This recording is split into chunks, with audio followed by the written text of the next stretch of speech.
Libya. Now, I'm an old infantry veteran, and this war in Libya, you guys, is not about fucking oil. It's not about helping the fucking people. It's about fucking water. Man-made river. Everybody should fucking know about this. I'm sorry for saying the F word so much, you guys, but I just hate these wars so much. I'm very passionate about this. We are killing people, murdering people rather, and the United States taxpayers paying for it. And it's just insane.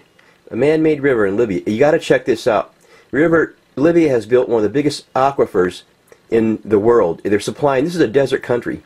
This country, if we wouldn't attacked, this is all online right now. This is basically mostly done. This is a map of the aquifers. What happened is the Libyans were looking for oil in the Sahara, and they found this huge deposit of water underneath the ground. Libya's a great man, and what Gaddafi did for the last 20-something years, he's been building this huge system of pipes and reservoirs throughout the country. Now he put in pipes, giant pipes, and he put this stuff underground. I've still pictures of it. There's a digger with a trench, and here's one of the aquifers that Libya built. These things are massive. You know, there's no water over there. Now, Gaddafi's plan was to green the desert, and he was doing a good job. Now, Libya is totally independent for energy. They built this thing with no money from the IMF or the World Banks at all, so they're totally autonomous with their projects. Brown and Root were the ones that, I guess, that built the thing. It's a big company over here, engineering company. And here's the pipes that the water flowed through the desert. This thing had costed like $83 billion, but they did it totally without the IMF, the World Banks. Gaddafi paid for it himself, and the banks didn't want that. Number one, they don't want to feed the people in northern Africa. This little country with this water could probably feed the entire continent of Africa and the Middle East. They're going to have they had big plans of exporting much food to Europe. Get this. They're going to green the desert. And this is what this war is about. This war is not about. It's not about oil. It's not about freaking helping anybody. This war is about water. Water is much more important in the desert than oil. And Gaddafi had one. He said, "Fuck you to the World Banks." He said, "Fuck you to your loans. We don't need it. We're going to do it ourselves." And this country probably would it would be the greatest country in the world. Now, what's going to happen is they're going to divide Libya again. You know, it's more the colonialism. They know there's two main tribes here.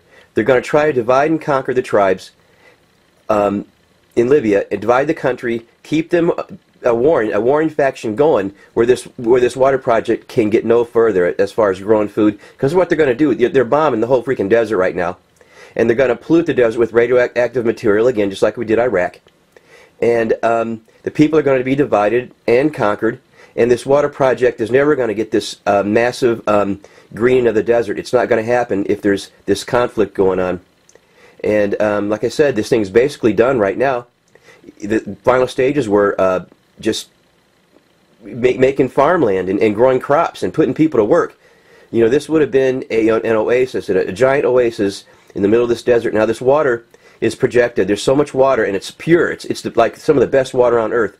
It would supply Libya for 200 years. You guys, the IMF doesn't want to hear this. The world bankers, the guys that control the world, don't want to hear this. That's why we're there, guys. Obama is nothing but a spokesman for the World Bank, the IMF, and you better look at Israel, man, because right now the UN voted for a no-fly zone, and right now Israel is flying over Gaza and dropping bombs because we've had some incidents over there, and I guess today we've had another bus bombing in Jerusalem. Now, we don't have bombings or suicide bombers in Jerusalem.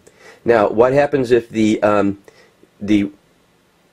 UN says, well, hey, no-fly zone over Israel? And the United States can say, no, we protest. But look, the Russians and the Chinese are protesting this no-fly zone. And look, nothing happened. I mean, they can't do anything to stop it, just like we can't do anything to stop a no-fly zone over Israel. I think everybody, check out this water project. Anybody that sees this, share it with your friends and family. If anybody you know that's interested in these wars and these fake wars and how we're getting fucked over by our own government, And this water thing, it's about water. It's about fucking water. Stuck out.